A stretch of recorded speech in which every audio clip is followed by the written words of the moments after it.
December 5th, 2025, a deal worth over $80 billion was announced that's about to reshape Hollywood forever. Netflix has announced the definitive purchase of Warner Bros. Discovery in a nearly $83 billion deal that includes HBO and HBO Max. It's a blockbuster deal, Netflix acquiring HBO Max and the Warner Bros. Studio for $83 billion. Analysts say it could end the streaming wars. Critics say it could be the death knell for Hollywood. But this isn't just a corporate merger. This is a political scandal wrapped in a business deal involving a U.S. president, billionaire oligarchs, Saudi money, and accusations of corruption at the highest levels.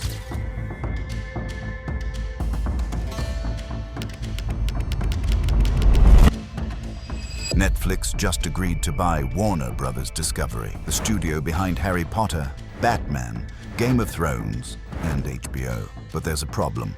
The deal is facing fierce opposition from Hollywood unions, politicians across both parties, and even the Trump administration itself. President Trump proceeding cautiously on Netflix's $72 billion deal to buy Warner Brothers and HBO. Well, that's got to go through a process, and we'll see what happens. Netflix is a great company, and they've done a phenomenal job. Ted is a fantastic man. I have a lot of respect for him, but it's a lot of market share. So we'll have to see what happens. And the reason why reveals just how deep the corruption goes. I'm Daily Junkie, and today we're exposing the biggest corporate battle in entertainment history, where the real fight isn't about streaming, it's about political power and control. Let's start with the basics. On December 5th, Netflix announced it would acquire Warner Bros. Discovery's studio and streaming business for $72 billion in equity value, or $82.7 billion when you include debt. This is one of the largest media deals in history. What does Netflix get? Warner Bros. Studios, one of Hollywood's oldest and most prestigious studios. HBO Max streaming service, the #3 streaming platform globally. And a content library that's basically a century of entertainment gold. Harry Potter, DC superheroes like Batman and Superman, Game of Thrones, The Sopranos, Friends, The Big Bang Theory, Casablanca, and thousands of other titles. If this deal goes through, Netflix would control close to 50% of the entire streaming market. Netflix is already #1 with 300 million subscribers. HBO Max is #3 with 128 million. Combined, they'd be an absolute giant. Netflix co-CEO Ted Sarandos told investors they're highly confident they'll get regulatory approval. The company promised to keep releasing Warner Bros. Movies in theaters and said they'll create more jobs and opportunities. They're projecting $2 to $3 billion in annual cost savings by year 3. Here's an important detail. Warner Bros. Discovery is splitting in two. The streaming and studio business goes to Netflix, but the cable networks, CNN, TNT, Discovery Channel, Food Network, are being spun off into a separate company called Discovery Global. That spin-off is scheduled for the third quarter of 2026. But Netflix wasn't alone in this fight. There were 3 major bidders competing for Warner Bros. Discovery: Netflix, Paramount Skydance, and Comcast. And this is where things get political. Paramount Skydance is run by David Ellison, son of billionaire Larry Ellison and the founder of Oracle. David just completed an $8 billion takeover of Paramount in August 2025. We couldn't be more excited about the place that we're starting with the asset that we purchased, right? We have 80 million streaming subscribers. We have one of the best, basically, content libraries in existence with Paramount and CBS. And I also think you need to distinguish when you talk about the linear business, right? There's cable, which, yes, has been in decline. But if you look at CBS, it actually is a remarkable asset that's been #1 in primetime for 17 straight seasons. Now he wanted to go even bigger and buy all of Warner Bros. Discovery, including the cable networks that Netflix doesn't want. Paramount offered $30 per share for the entire company. Netflix offered $27.75 per share, but only for the studio and streaming business. Comcast, which owns NBC Universal, also made a bid but was considered the underdog. Here's where it gets really interesting. According to multiple reports from Variety and Bloomberg, Paramount's bid was backed by sovereign wealth funds from Saudi Arabia, Qatar, and the United Arab Emirates. We're talking about Saudi Arabia's Public Investment Fund, the Qatar Investment Authority, and the Abu Dhabi Investment Authority. And get this, on December 3rd, just 2 days before Netflix won the bid, David Ellison attended a White House state dinner honoring Saudi Crown Prince Mohammed bin Salman. The same Mohammed bin Salman who was implicated in the murder of journalist Jamal Khashoggi. The same MBS who pledged $1 trillion in U.S. investments during that visit. Daily Show host Jon Stewart sarcastically commented, "My guy should have it all. Why are there other media companies? Just one guy controls all of the media. What could go wrong?"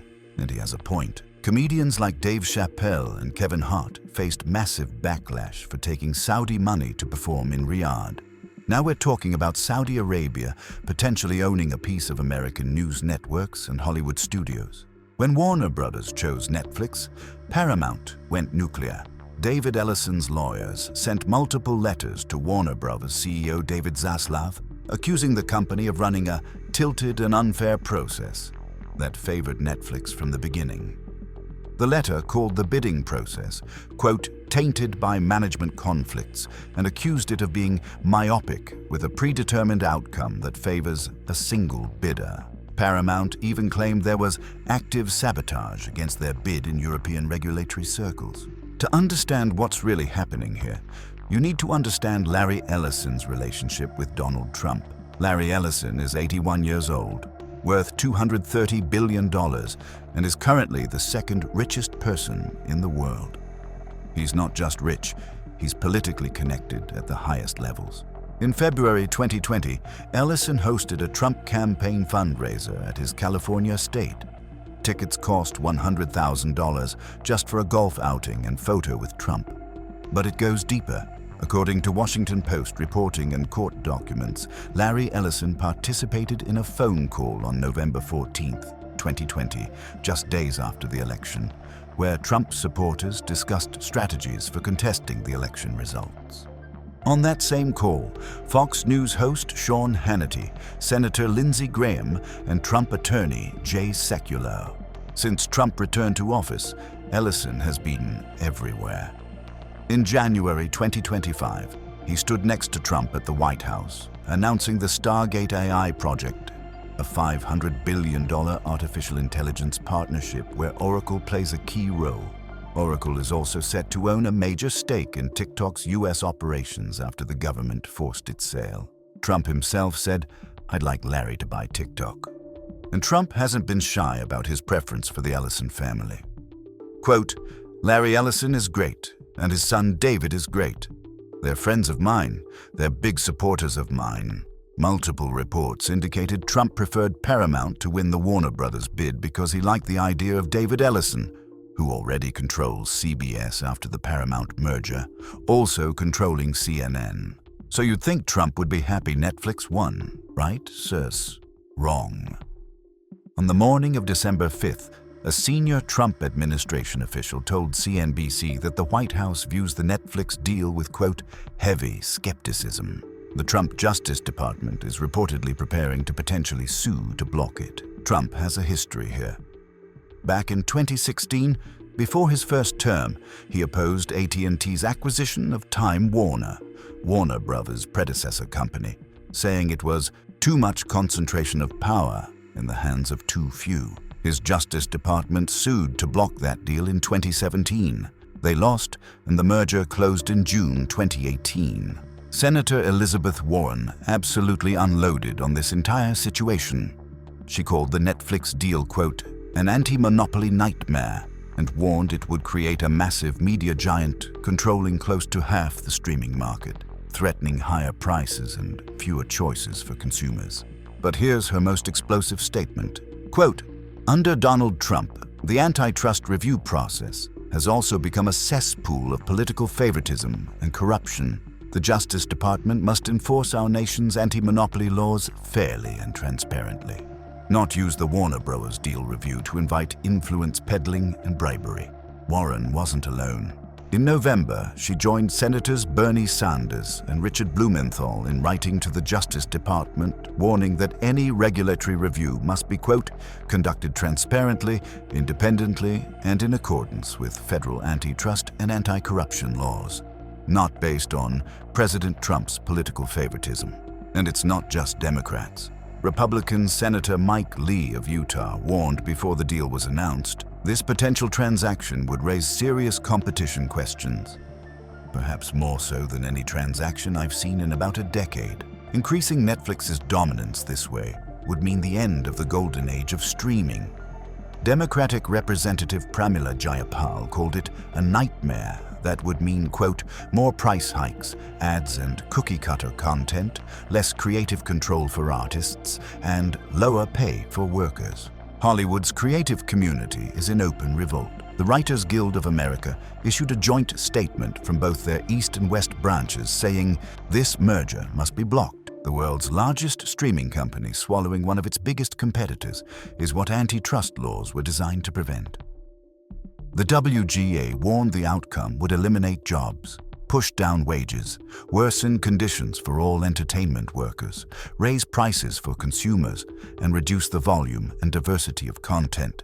And remember, Netflix is projecting $2 to $3 billion in annual savings. That money comes from some share. It comes from people's jobs. The Directors Guild of America raised significant concerns and demanded meetings with Netflix. The Teamsters, representing drivers, casting professionals, mechanics, and other workers, called it, quote, greed-fueled consolidation of corporate power. That's a direct threat to good union jobs. SAGAFTRA, the Actors Union, said the deal raises many serious questions about its impact on the future of the entertainment industry. Cinema United, representing 30,000 movie screens in the US and 26,000 internationally, warned the deal poses an unprecedented threat to theaters worldwide and risks eliminating 25% of the annual domestic box office. Jason Kilar, who ran Warner Bros. Before it merged with Discovery, put it bluntly, I could not think of a more effective way to reduce competition in Hollywood than selling Warner Bros. Discovery to Netflix. So where does this leave us? The deal still needs regulatory approval in multiple countries. The US Justice Department will review it for antitrust concerns. The European Union will scrutinize it. So will regulators in the UK and Latin America. The process could take 12 to 18 months. Netflix is so confident they'll get approval that they're offering a $5.8 billion breakup fee if regulators block the deal. That's how much they're willing to lose if this falls apart. Warner Brothers would pay Netflix $2.8 billion if they back out. But here's what you need to understand. This isn't really about whether Netflix can afford HBO Max or whether streaming consolidation is good for consumers. This is about political power and corruption in 2025. You have a sitting US president whose close friend and political supporter, backed by Saudi Arabian money, tried to buy Warner Brothers and CNN. When that failed and his preferred bidder lost, the administration suddenly announced heavy skepticism about the winner. Senators are openly using the word corruption and bribery when discussing how these deals get approved. Meanwhile, the people who actually make the movies and TV shows, the writers, directors, actors, crew members, are watching as their industry gets carved up by billionaires and foreign governments. They're looking at $2 to $3 billion in cost savings and knowing that means their colleagues will lose their jobs. This is what oligarchy looks like in practice. It's not just about business deals. It's about who gets to control information, entertainment, and culture in America. It's about whether billionaires can use political connections to reshape entire industries to their benefit. And it's about whether foreign governments can buy influence over American media and news organizations. The next 12 to 18 months will tell us whether regulators have the spine to push back against this. Whether antitrust laws still mean anything when powerful people want something badly enough. And whether American democracy can survive when everything, including Hollywood, is for sale to the highest bidder. I'm Daily Junkie. Subscribe for more investigative reporting on the stories that really matter. Because when $80 billion and political power collide, somebody needs to be watching.